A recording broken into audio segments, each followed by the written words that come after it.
Our G35 has some dash lights on. We have a traction control, anti-lock braking system, and a low tire pressure.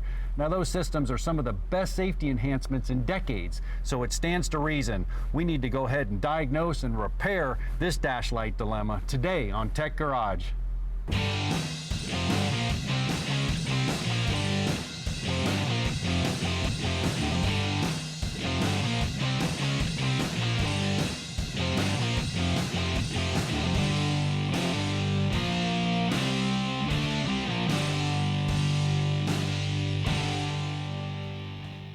Welcome to Tech Garage, presented by Advance Auto Parts. Now our Infiniti G35 has 3 lights on. The first light is TCS, traction control. The second one was ABS, anti-lock brake systems. Now a lot of times those two are intertwined. We'll talk about that a little bit later. What I want to address right now is that low pressure tire light, or TPMS, tire pressure monitor systems. Now Brian, that's been on cars since 2007. What does it do? Exactly what it sounds like. It monitors tire pressure and alerts the driver when there's a problem. It literally does, and it's a great system when it's functioning properly. Now you think about the implications and ramifications of a poorly inflated tire. You've got increased stopping distances, you've got worse fuel economy, you've got scary cornering situations when the roads aren't in perfect conditions.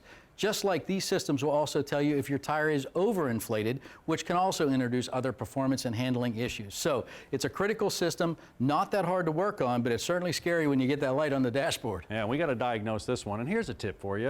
You can go ahead and turn your car on. If your TPMS light's blinking, a lot of times it's a system problem. If it's on steady, it may just be air pressure. So the first place to start is checking the air pressure. And I'm going to do that right now. I'll get a demo set up. All right, so anybody can do this. I like to use the new digital gauges because they show you scalability, they show you range in between PSI. We should have 32 to 35 here cold on our Infiniti. And sure enough, we've got 33, which looks really good. So now I need to go check all 4 corners of the vehicle and see what the tire air pressure status is. Think of this system kind of like your Wi-Fi network at home where you've got multiple devices reporting. It can get complex, but we can do this together. John's going to help us understand exactly how it all works. Let's talk tire pressure monitoring systems. Now you may have 2 systems. The first one is an indirect system. How does that work? Well, it uses the wheel speed sensor just like this. Reports to the ABS unit, it spins around, and it looks at all 4 wheels. And when a tire starts to go low, it's actually going to speed up because it gets smaller. The computer can recognize that. Bam, low tire pressure light.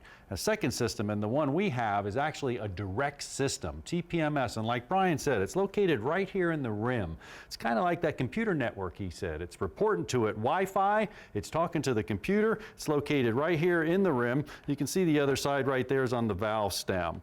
Now, you can have a couple different types. You can have the type that bolts in right here with the valve stem, or you can actually have a separate one here. Here's the valve stem, here's the sensor. But once again, it's reporting back to the computer.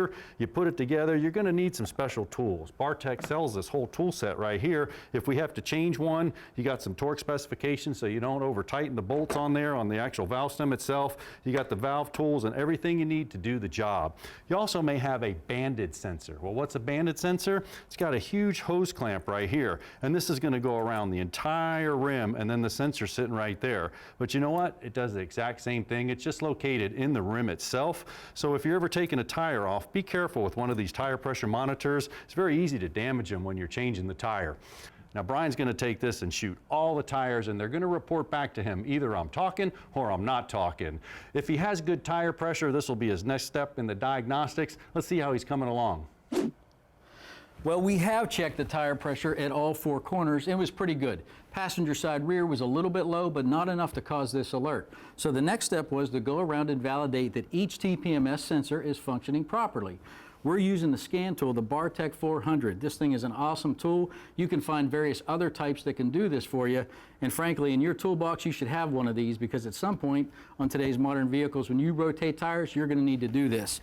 So we just follow the prompts. We locate that scan tool right down on the other side of the wall from that sensor and just follow the prompts.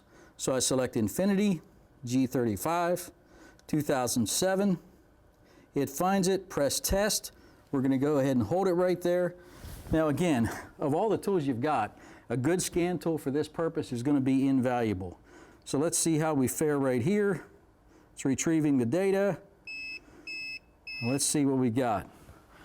So we've got sensor failure detected. So we need to press test or enter to continue. So what this means is this TPMS sensor is not reporting back. That would certainly cause our light on the dashboard to come on.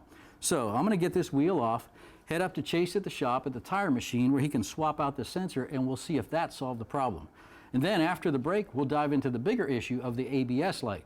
So stay with us on Tech Garage, presented by Advance Auto Parts.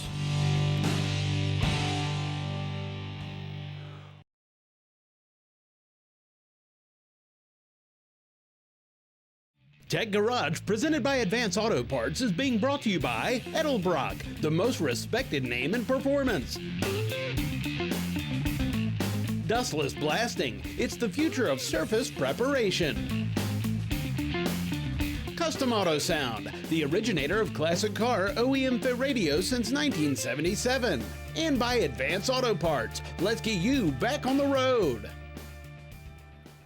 Well, welcome back to Tech Garage, presented by Advance Auto Parts. Tell you what, we're making progress on our TPMS failure here. Now, here's a look at what Chase had to go through to get that TPMS sensor switched out. You got to have the right tools for the job. And this isn't for everybody because you want to make sure that's seated properly and it's going to be reporting properly. So, I've got the rim back down here on the car. I'm just going to snug up the lug nuts here. We're going to come back and torque them appropriately later. And I'm going to go ahead and get the Bartec 400 back out. And right here, I've got the valve stem. There's the new sensor right on the other side. So I'm going to follow my prompts. Same thing, Infinity G35, 2007. And yes, we want to go ahead and delete the previous data. Now it's sending the frequency in to wake up that new sensor. And let's see if it finds it. There we go. There's the sensor reading. Remember before it said it didn't have any activation at all. So we know that it sees the sensor sees it. So we've at least addressed this problem. We've got greater issues, though, we've got to deal with. Remember that ABS light? So John's going to dive into that while I go around and relearn all these wheels and where they are in their place on the vehicle on that Wi-Fi type of system that we talked about. So let's see what John found. Now, ABS, anti-lock braking systems. What is it and how does it work? Well, our friends at ATEC sent us an ABS trainer, everything right here on the board, wide open for your view and pleasure. Let's get started. Each one of the wheels have actually a tooth ring and a wheel speed sensor. You can see each one of them right here. And what happens is when you take off, the tooth ring's gonna spin and the actual magnetic pickup of the sensor is gonna pick up a signal. It's gonna report back to the computer, and I can show it to you in action. I go ahead and I push the gas pedal here, and here we go. 7, 8, 9, 10. As the wheels speed up, it's reporting. Everybody's happy. 10, 10, 10, 10 across the board. Now, when we go to stop, if I hit the brakes and they all stop together, that's fine. Nothing's gonna happen.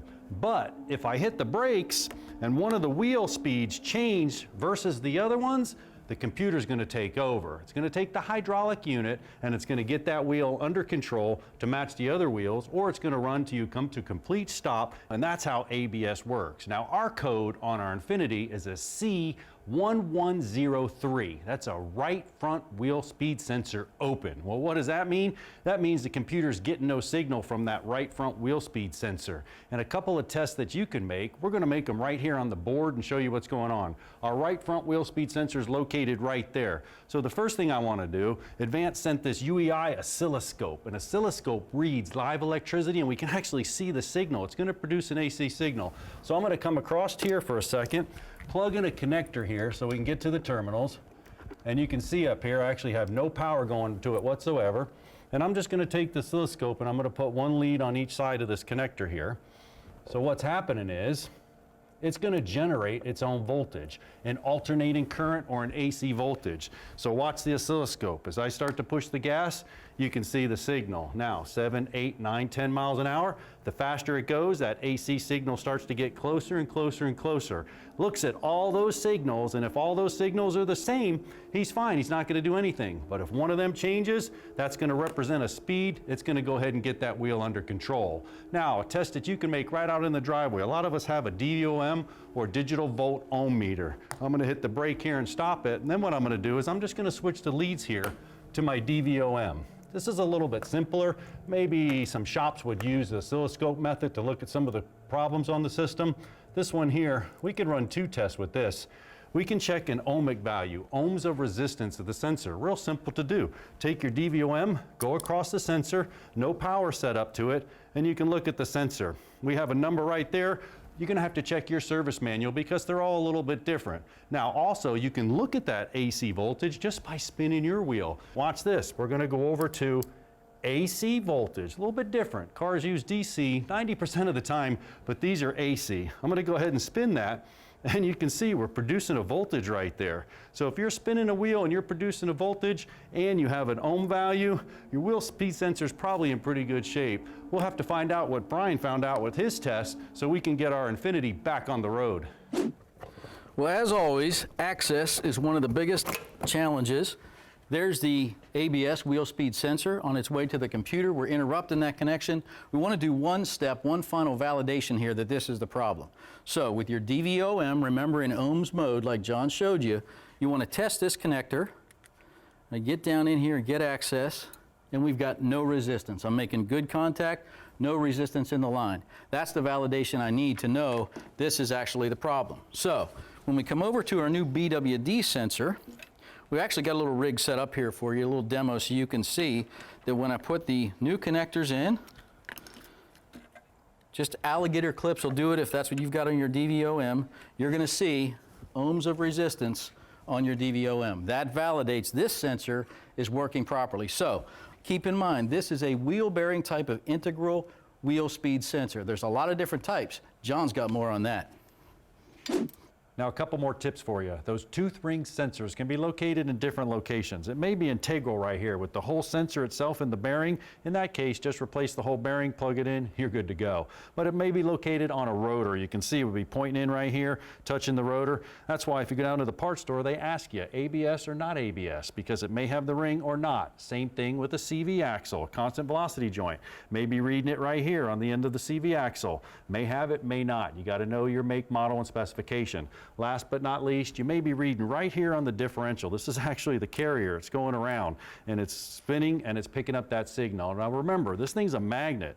So you're going to get a lot of metal and debris on here. Pull it out, clean it off, make sure your differential fluid's clean, and you'll get a good reading every time. Also, there's an air gap. So make sure the air gap's set correctly. If it's too far, it's not going to read. Too close, it's going to short out and touch. So you don't want that to happen. Well, Brian's verifying the repair. Let's check in with him. So let's validate the repair. But I see a wireless OBD2 connector hanging in there. Hey, John, you trying to talk to my car? Brian, way ahead of you, man. I'm sitting in here and I'm going through the codes. I got them on here with the key on. You give me some help. I'll go ahead and clear it. That codes are cleared right now. Now the best thing we can do is go ahead, crank it up, let the ABS run through a cycle. And it was a hard code. All right, so read codes. Nothing's popping up. It probably cycled. It was a hard code, which means it was open. It probably would have kicked it right away, but a test drive wouldn't hurt. Yeah, dashboard looks great. I think we're ready for the road. We are ready for the road. But you know what? We took our project RSX Resurrection out for a drive, and as good as it looks, we have a wheel bearing problem. So we'll address that when we come back with more Tech Garage presented by Advance Auto Parts.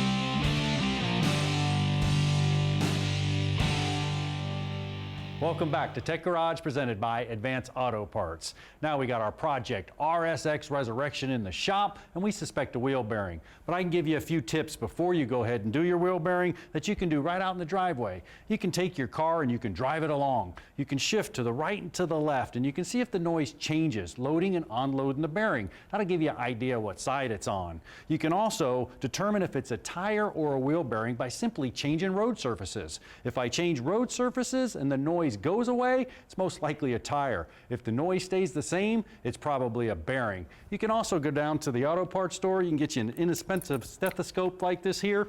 Just put it on, take it down to the bearing and spin it and see if you got any noise, growling, rumbling in there. But keep in mind, we're unloading all the weight, so it may go away. You may need the weight of 4,000 pounds to make that happen. Foolproof way is a dial indicator. I actually got one hooked up right here. I'm on the side of the bearing. I'm going to read a lateral run out. I'm going to reach down here to the axle and I'm going to spin that bearing. And when I spin that bearing, we're watching the dial. And you can see it's bouncing to about 1,000, Really, that's about it. This one has about no play at all. But either way, if you suspect some growling or some noise or have some lateral run out, you want to address it immediately before it turns into this mess right here. This bearing didn't go too far. This thing fell apart. It's shredded. And we don't want that to happen to our newly painted RSX. So Brian's underway right now diagnosing ours. All right, well, it's possible we discovered the growl in this driver's side rear wheel bearing under, let's call it, some severe duty driving while John and Chase were busy in the shop one day. Don't forget, we're trying to get the RSX ready for some track days, maybe some autocrosses, so we want every bearing at every corner true and in really good shape. So I validated that with the mechanic stethoscope John showed you. Worked like a champ, put it on the housing right back here, spin this assembly a little bit, and you can definitely hear the growling in there, and it said, okay, time to be changed. Now, got the rotor off, got the caliper off, hung it up with a bungee, no tension on the brake line, we're in good shape. You may need an air impact gun. I'm gonna try this DeWalt battery-powered gun. There's also a stake in the nut here. I tapped it with a flathead screwdriver, backed it up out best I could. I'm gonna try to hit this, and if we get a little bit lucky, we'll go ahead and break it loose. There we go. Sometimes it is better to be lucky than good. So this old hub assembly should come right off with a little bit of encouragement. There we go. So you can't see any obvious wear on there, but clearly it needs replaced. Now, the Moog Problem Solver hub assembly makes this so easy. It's a sealed unit. If you've ever been the guy to try to seat these bearings down in there and the seals, it's a pain. This guy's ready to come on. I'm just checking for burrs. No issues here, everything's clean. We're gonna work it right back up and on. A little bit of wiggle and encouragement. There we go. You gotta use the same nut to go back on. I'm gonna get it started. Now, just run it back down, get it snug. Now take a look at this MotoLogic graphic. It calls for 134 foot-pounds. I can't achieve that with that impact gun. So, I'm gonna have to do that the old-fashioned way, you know, with big boy torque wrench, pry bar, I'll hold it in place. I'll get that seated. Most importantly, drive that stake back down in so there's no way that nut can back off. I'll get this all buttoned back up, the rotor back on, the caliper back on. I'll tell you what, this thing's gonna be fun to drive. So, when we come back to Tech Garage, presented by Advanced Auto Parts, John is down at Bernie's Speed Shop and they're talking tires.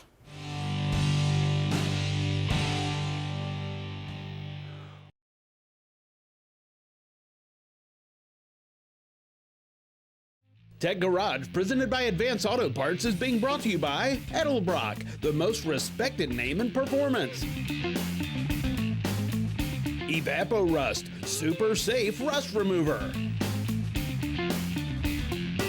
Steel Rubber Products, quality crafted rubber parts and weather stripping. And by Advanced Auto Parts, let's get you back on the road.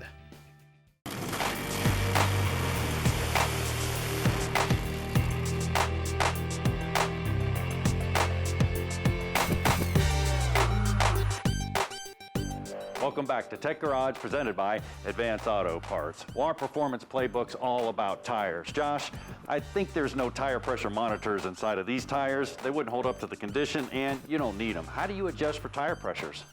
We actually use this tool called a track meter, and what we do is we essentially stand on it on the pavement surface of the racetrack, and when it breaks loose, this dial indicator will tell us how much stickiness we actually have on the track.